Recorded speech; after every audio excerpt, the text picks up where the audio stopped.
Roma acaba de excomungar mais 4 bispos ligados à fraternidade sacerdotal São Pio X.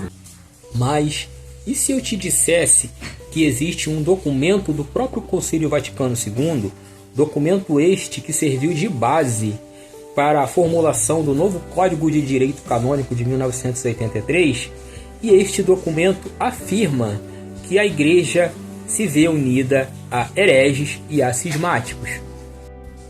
Esse cenário nos trazem perguntas explosivas.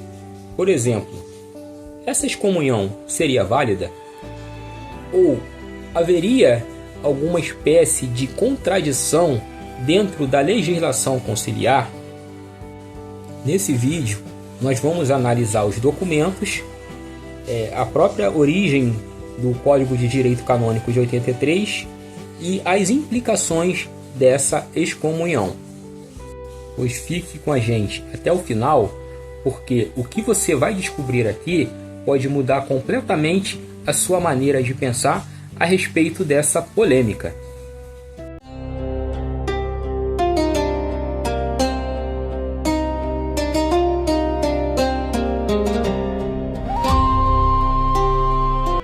O documento em questão é a Lumen Gentium, que foi tida pelos teólogos, os cardeais e os padres conciliares como a obra-prima do Concílio Vaticano II. E nós vamos analisar algumas premissas bases desse documento, principalmente no que diz respeito à esquematização da Igreja. Observe o infográfico acima e perceba a citação mencionada, extraída do número 15 do documento conciliar.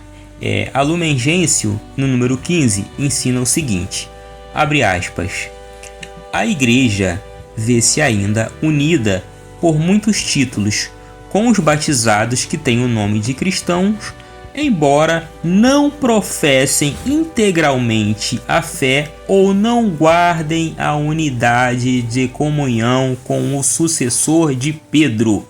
Fecham aspas. Como se vê, entramos num dilema teológico e lógico, e esse paradoxo ele se baseia em como a Lumen Gentium número 15 expandiu o conceito de vínculos de comunhão, no caso, elementos de santificação e verdade que existiriam fora dos limites visíveis da Igreja Romana. E como isso então se aplica a um grupo tradicionalista que resiste a certas decisões do próprio concílio. Assim sendo, se o Concílio Vaticano II diluiu o dogma fora da Igreja não há salvação para se utilizar de uma eclesiologia de comunhão gradativa, com batismo, escrituras e fé em Cristo, gerando uma união real, ainda que imperfeita, com a Igreja Católica com protestantes e ortodoxos, essa união deve ser, por lógica de proporção, ainda maior com os tradicionalistas da Fraternidade Sacerdotal São Pio X, já que eles possuem a mesma fé teológica, sacramentos válidos e também a hierarquia apostólica. Vejam bem, é a própria Lumen Gentium que diz que a Igreja está unida com os batizados que têm o nome de cristão, embora não professem integralmente a fé, e que não guardam a unidade de comunhão com o sucessor de Pedro. Vejam bem, além de ser composta de batizados, a Fraternidade Sacerdotal São Pio X é constantemente descrita como não estando em comunhão com o Sumo Pontífice. Mas ainda assim, segundo a Lumen Gentium, a fraternidade estaria unida à Igreja. E para reforçar o argumento, vamos considerar aqui 2 cenários. Vamos considerar 2 hipóteses. Então, vamos admitir por um minuto que os defensores do Concílio Vaticano II realmente tenham razão, que os ensinamentos do concílio estejam corretos e que a Lumen Gentium com seus ensinamentos também estejam completamente corretos. Pressupondo isso, a consequência lógica seria o seguinte: mesmo que alguém não esteja em plena comunhão com Roma, continua unido à Igreja por muitos títulos. Nesse caso, os fiéis ligados à Fraternidade São Pio X continuam unidos à Igreja exatamente porque o próprio concílio afirma que isto acontece.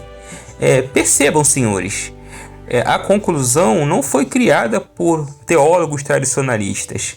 Ela decorre diretamente da redação de um documento conciliar, do documento do próprio Concílio Vaticano II. Ah, mas você não concorda, né? Então, vamos agora imaginar a hipótese oposta, ou seja, vamos supor que a Lumen Gentium esteja errada.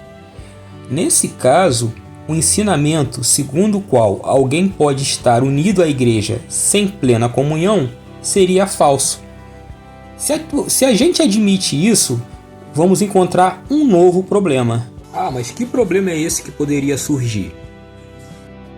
Ora, se esse ensinamento for realmente falso, então aqueles que recusam este ponto específico do concílio estão corretos justamente por recusarem o erro. Ou seja, mesmo nessa hipótese, os tradicionalistas e a Fraternidade Sacerdotal São Pio X estão unidos à Igreja justamente por permanecerem fiéis à tradição anterior. Conclusão: novamente chegamos exatamente à mesma conclusão, ou seja, eles estão unidos à Igreja, de acordo com a Lumen Gentium.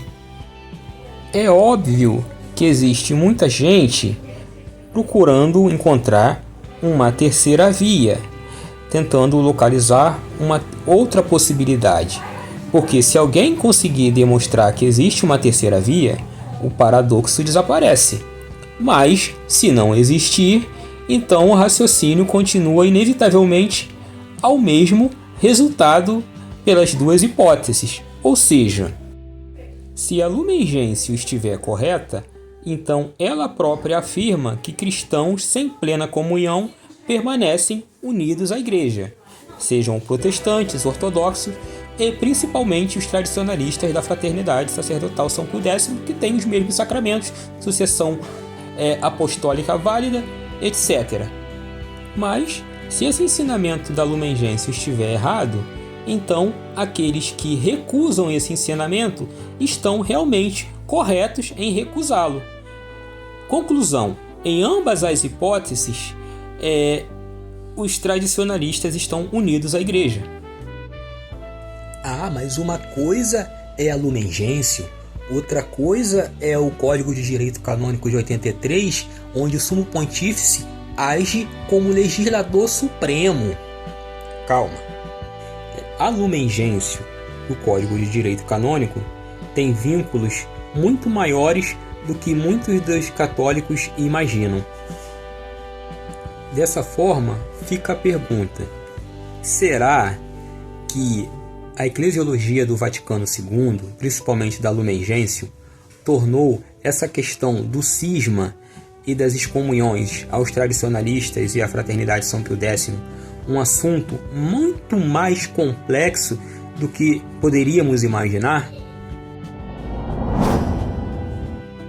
Para você saber a continuação dessa história, é preciso fazer duas coisas, ou três: se inscrever no canal, ativar os sininhos das notificações e acompanhar nossos conteúdos aqui, porque esse vai ser um assunto para um próximo vídeo, porque esse assunto das excomunhões é muito mais complexo do que um simples decreto de excomunhão.